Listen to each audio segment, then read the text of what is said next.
बहुत समय पहले की बात है। एक गांव में दो किसान रहते थे। एक का नाम विकास और दूसरे का नाम अर्जुन था। दोनों बचपन के साथी थे और उनकी दोस्ती बहुत गहरी थी। अर्जुन बेहद मेहनती किसान था। वह रोज सुबह जल्दी उठता और सूरज उगने से पहले ही अपने खेतों में पहुंच जाता। अपने काम को मेहनत और लगन से करने के कारण उसके खेतों में हमेशा अच्छी फसल होती थी। दूसरी ओर विकास बहुत लापरवाह था। वह अपना ज्यादा समय आराम करने और इधर-उधर की बातें करने में बिताता था। उसे अपने खेतों की चिंता कम और मस्ती की ज्यादा थी।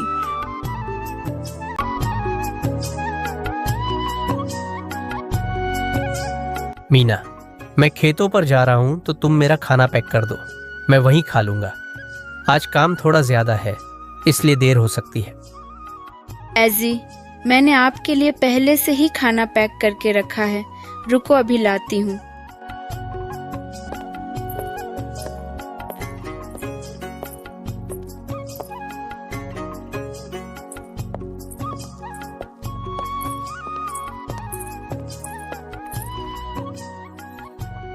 यह लीजिए आपका खाना।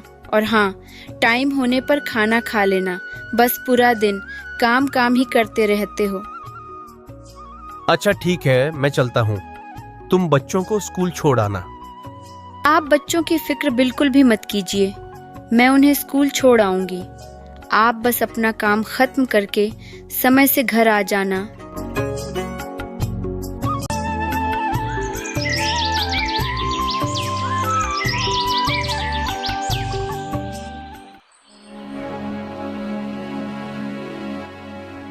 अजी, सुनते हो? खेतों पर नहीं जाना क्या?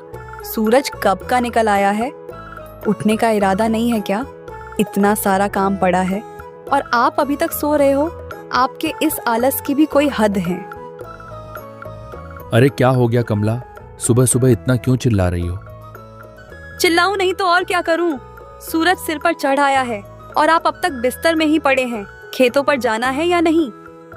अरे भाई, चला जाऊंगा। इतनी भी क्या जल्दी है? खेत कहीं भागे तो नहीं जा रहे?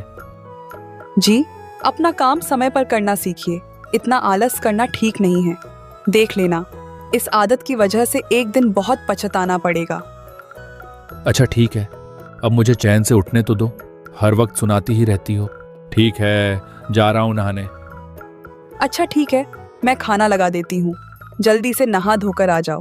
इसके बाद खेतों पर भी जाना है।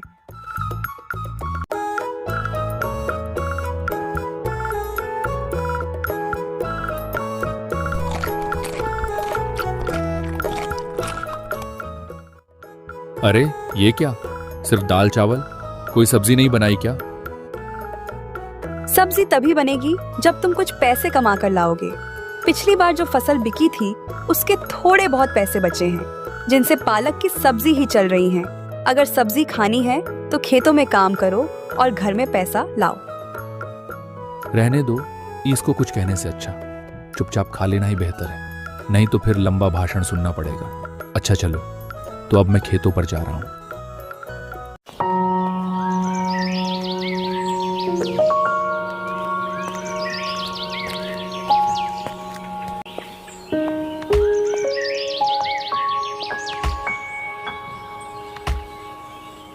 अरे अर्जुन भाई, सारा खेत आज ही जोत डालोगे क्या?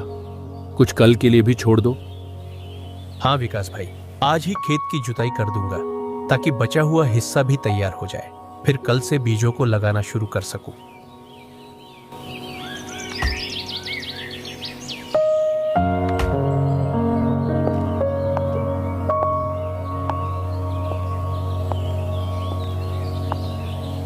इतनी कड़ी धूप में काम करना आसान नहीं होगा। एक काम करता हूं, थोड़ी देर आराम कर लेता हूं, फिर अच्छे से खेत जोतूंगा।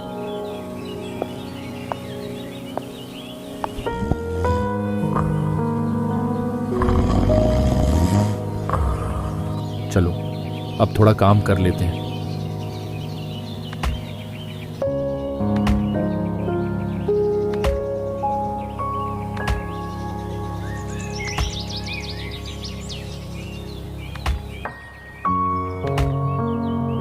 अरे बहुत जोरों की भूख लगी है।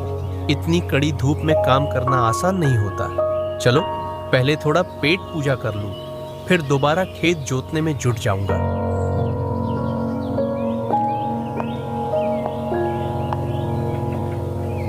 अर्जुन खाने का डब्बा लेकर बैठा ही था कि अचानक किसी के चिल्लाने की तेज आवाज आई। वह तुरंत उठा और भागते हुए उस दिशा में पहुंचा। वहां एक पेड़ के नीचे एक साधु बेहोश पड़े थे। अर्जुन ने घबराकर पास रखे पानी से उनके चेहरे पर छींटे मारे। थोड़ी देर में साधु बाबा को होश आया। साधु बाबा, अब आप ठीक हो? हाँ बेटा, अब मेरी तबीयत कुछ ठीक लग रही है। मैं बहुत दिनों से भूखा और प्यासा हूँ और बहुत तेज ठंड के कारण मुझे चक्कर आ गया था। आज मेरे पास ज्यादा कुछ तो नहीं है, लेकिन मेरी पत्नी ने अपने हाथों से रोटी, सब्जी और पुदीने की चटनी बनाई है। वह बहुत स्वादिष्ट खाना बनाती है। कृपया इसे स्वीकार करें, यह मेरे लिए सौभाग्य की बात होगी। अरे, ये अर्जुन के पास कौन आया है? कोई साधु महाराज लगते हैं। चलो चलकर देखते हैं। फिर विकास अर्जुन के पास कौन आया है वो देखने के लिए जाता है। प्रणाम साधु महाराज। खुश रहो बेटा, तुम्हारा भला हो। साधु महाराज, मैंने आपके लिए आसन लगा दिया है।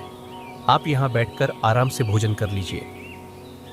अरे बेटा, तुम्हारा खाना मैं खा लूंगा, तो तुम क्या खाओगे? बाबा, आप मेरी चिंता मत कीजिए। मैं कुछ देर में घर जाकर खाना खा लूंगा। पहले आप यह प्रसाद ग्रहण करें, यही मेरे लिए सबसे बड़ा पुण्य होगा। फिर साधु महाराज अर्जुन के खाने को स्वीकारते हैं और ग्रहण करने लगते हैं। महाराज, मैं भी घर से खाना लेकर आया हूँ। मेरी पत्नी बहुत स्वादिष्ट खाना बनाती है। अगर आपको उचित लगे तो कृपया थोड़ा प्रसाद रूप में स्वीकार करें। फिर साधु महाराज विकास का खाना भी स्वीकार कर लेते हैं। मेरी भूख मिटाने के लिए तुम दोनों का बहुत धन्यवाद। बाबा, धन्यवाद की कोई आवश्यकता नहीं है। ये तो हमारा परम सौभाग्य है कि हमें आपकी सेवा करने का अवसर मिला। बस आप हम पर अपनी कृपा बनाए रखें और आशीर्वाद दें कि इस बार हमारी फसल खूब अच्छी हो, खेत खलिहान उत्पादन रहे और हमारे परिवार में सुख, शांति और समृद्धि बनी रहे। आपकी कृपा से ही सब संभव है। मैं आशीर्वाद देता हूँ तुम्हें। जो किसान बहुत मेहनत करता है वही सफल होता है, लेकिन आज मैं तुम्हें कुछ विशेष देना चाहता हूँ। साधु महाराज अपनी झोली में से कुछ छोटे छोटे बीज निकालते हैं और उन्हें विकास और अर्जुन को दे देते हैं। साधु महाराज, ये बीज किस चीज के हैं? क्या ये किसी फसल के बीज हैं? बेटा, यह कोई साधारण बीज नहीं है, यह जादुई बीज है। इन्हें तुम दोनों अपने खेतों में बो देना। यह बीज तुम्हें वही देंगी जिस सफल को तुम बोना चाहते हो। हम आपके इस अनमोल भेंट के लिए हृदय से आभारी हैं। साधु महाराज, मैं इन बीजों की पूरी निष्ठा और प्रेम से देखभाल करूंगा। लेकिन अगर ये बीज जादुई है तो फिर हमें इतनी मेहनत करने की क्या जरूरत है? बेटा, एक बात हमेशा याद रखना, जादू उसी पर काम करता है जो उसे देखभाल करता है। यह बीज जादुई है, पर तुम इन्हें अच्छे से देखभाल नहीं करोगे तो तुम्हें इनसे कुछ भी प्राप्त नहीं होगा। हर दिन इन्हें प्यार और मेहनत से सींचना। जी साधु महाराज, हम आपकी शिक्षाओं को भली भांति समझ चुके हैं। हम इन बीजों को श्रद्धा और समर्पण के साथ बोएंगे और बड़े प्रेम से सींचकर इन्हें फलने फूलने देंगे। तो अब मैं यहाँ से प्रस्थान करता हूँ। तुम्हारा कल्याण हो। जादुई बीज मिलने के बाद विकास और अर्जुन उत्सुकता से घर की ओर लौट रहे होते हैं। रास्ते में चलते चलते दोनों आपस में बातें करने लगते हैं।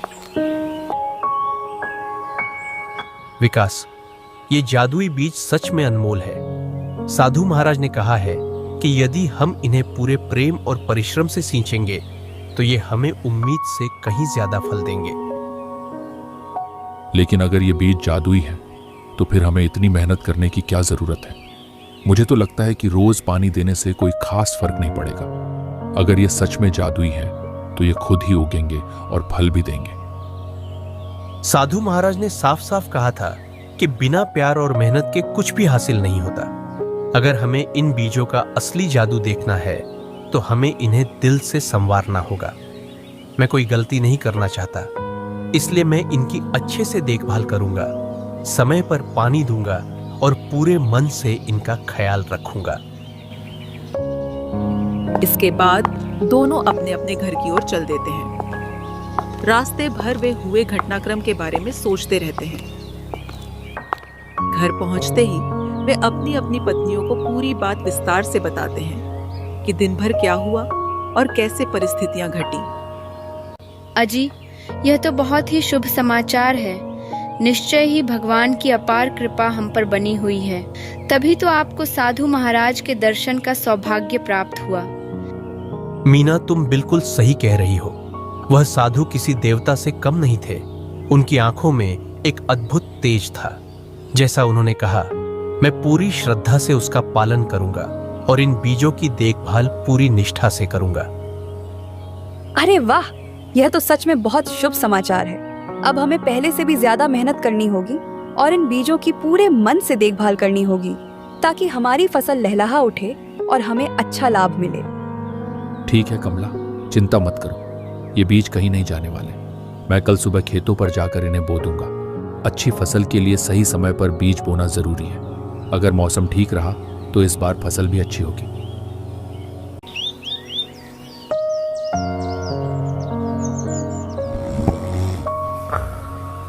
अरे, आप अभी तक सो रहे हैं? आज खेत में बीज रोपण का काम है और आप अभी भी गहरी नींद में हैं। जल्दी उठिए, आपने ही बताया था कि साधु महाराज ने आपको जादुई बीज दिया है। देर न करें, उठिए और तैयार हो जाइए।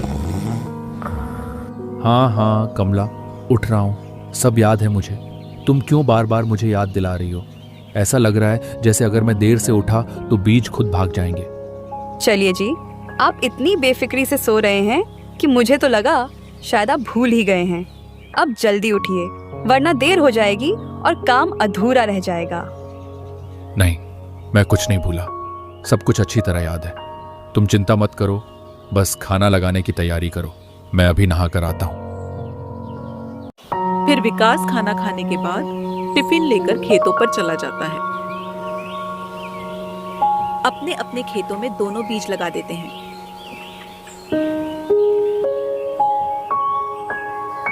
और विकास भी अपने खेतों में बीजों को बोने लगता है।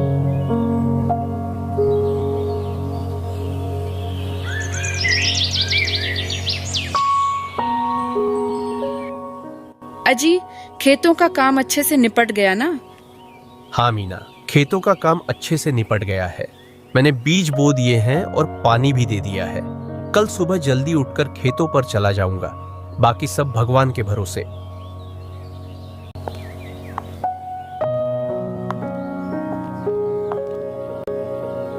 क्या आपने आज खेतों में बीज रोपण कर दिया? वो जादुई बीज जो साधु बाबा ने दिया था, सही तरह से बोया ना? हाँ कमला, आज मैंने खेतों में सारे बीज अच्छे से बो दिया है। खेतों की सिंचाई तो अच्छे से कर दी ना? नहीं, मैं खेतों में पानी नहीं दे पाया। बीज बोने में इतना समय लग गया कि सिंचाई करने का मौका ही नहीं मिला। लेकिन चिंता मत करो, कल सुबह ही मैं खेतों में जाकर अच्छे से पानी दे आऊंगा। साधु बाबा ने कहा था कि इन जादुई बीजों को रोज प्यार और मेहनत से सींचना होगा। अगर इनकी सही देखभाल नहीं हुई तो ये कैसे मजबूत होकर बढ़ेंगे और अच्छा फल देंगे। तुम चिंता मत करो कमला, ये जादुई बीज हैं, ये कभी खराब नहीं होंगे, इसलिए बेकार की चिंता मत करो। साधु बाबा ने खुद कहा था कि ये बीज खास और जादुई हैं, जो किसी भी परिस्थिति में खराब नहीं होते। मेहनत के बिना कभी भी सफलता नहीं मिलती। आपने खुद देखा है कि मुरली अपने खेतों में दिन रात कितनी मेहनत करता है, तभी उसकी फसल इतनी अच्छी होती है। अगर आप भी उतनी ही लगन और परिश्रम से काम करोगे तो हमारे खेतों में भी लहलहाती फसल उगेगी और हमारी मेहनत का फल हमें जरूर मिलेगा। मैं कल सुबह खेत जाकर अच्छे से पानी दूंगा ताकि फसल सही तरीके से बढ़ सके। अर्जुन ने बड़े जतन से अपने खेत में बीज बो दिए और हर रोज मेहनत से खेत में पानी देने लगा। वह पौधों की देखभाल प्यार से करने लगा, जैसे वे उसके अपने बच्चे हों। दूसरी ओर विकास ने भी अपने खेत में बीज तो बो दिए, लेकिन उसने यह सोचकर ज्यादा ध्यान नहीं दिया कि बीज तो जादुई है। उसने सिर्फ खेत में पानी डालने की जिम्मेदारी निभाई, लेकिन न तो नियमित देखभाल की और न ही फसल की स्थिति पर ध्यान दिया। बाकी समय वह बेफिक्र होकर आराम करता रहा, यह सोचकर कि उसकी फसल तो वैसे भी लहलहा उठेगी।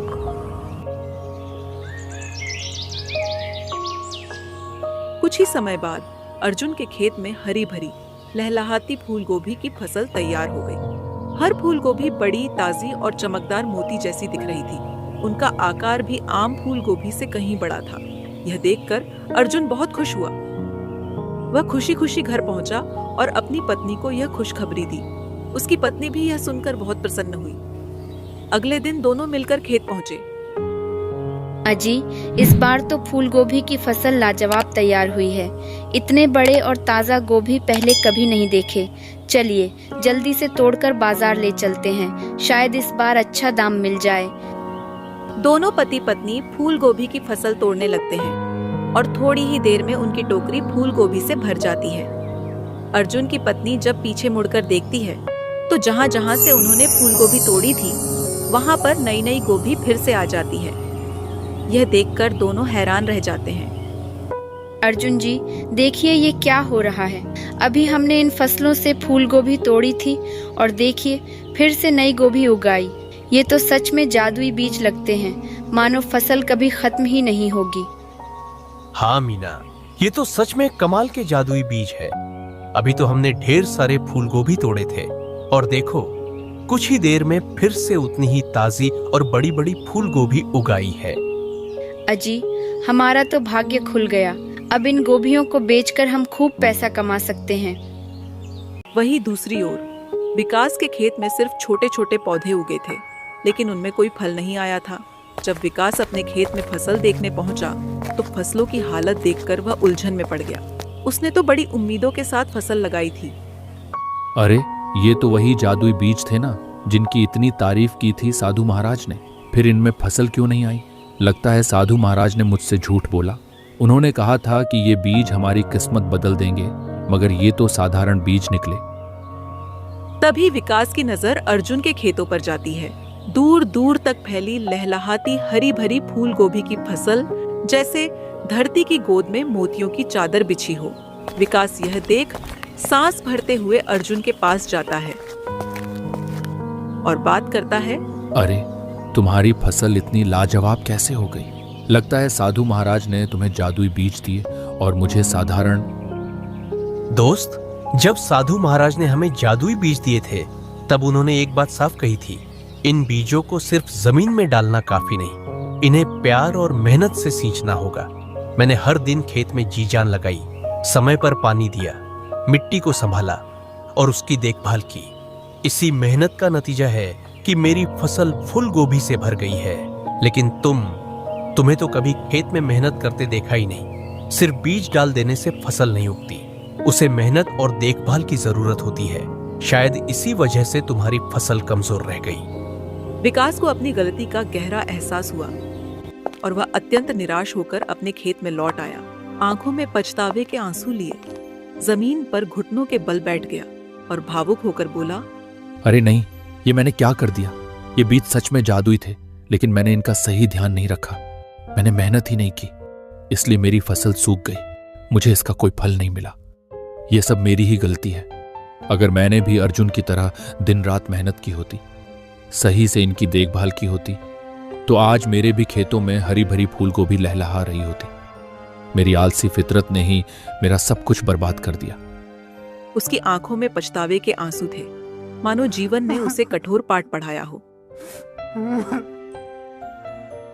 ये कहानी सिखाती है कि सफलता मेहनत और समर्पण से मिलती है, जबकि आलस्य सिर्फ पछतावा देता है।